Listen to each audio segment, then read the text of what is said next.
Pwede mo sarili ko. Every time na nahuhulugan po ako ng blocks. Hindi na ni Mami, dali na.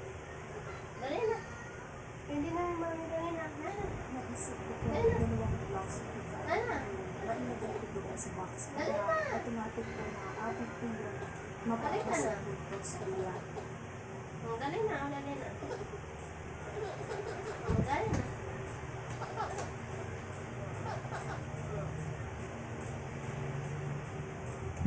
Dali na. Dali na. Dali na. Naramdaman ko naman po talaga si Katniss dahil gamit po yung pacing niya. Sobrang steady niya po hawakan yung stick at yung block po yan.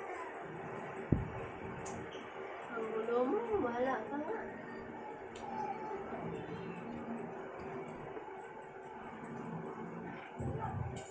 Kaya tinry ko po ulit kung gagana po ba ulit po yung Dali mo dito yung mga dalawang play. blocks nila. Kaso medyo na-realize Dali ko mo dito na yung play mo, dali na. nanginginig na po yung kamay ko sa kabang.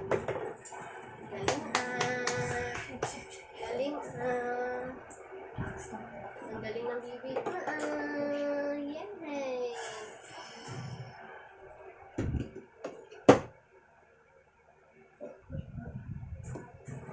No tayo na kay bibi, housemate. Ang galing ng bibi ko Ilagay doon ni bibi, dali. Hello. O, ilagay ni bibi doon, dali. Saan ka na naman galing? Ko na bilisan Alam naman ko po na. yun. Mas lalo po ako na huhulugan ng blocks ko. Kaya nahihirapan po talaga ako sa simula.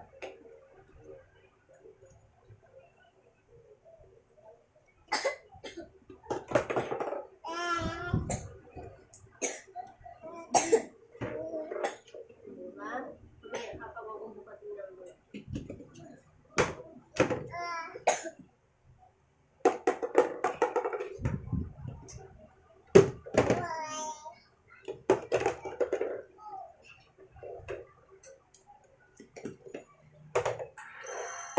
Same mindset pa rin po, same thinking pa rin po kuya na dapat every time na nagagawa ko po yan, I have to keep on improving. I have to keep on having a better pace yung kuya. Ilagay mo na na, tingnan mga katulong ka ni ate. Liquid mo yung mga ano. Dali na.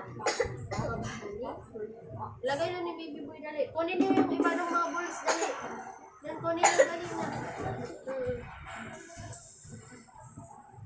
Galing Tapos ilagay ni Baby doon. Dali, ilagay ni Baby doon, dali. Mas gusto ko pong mag-focus sa pacing ko kuya. Kaya ako pong pressure yung sarili ko. Wow, wow! Mauunahan po ako na opponent ko po.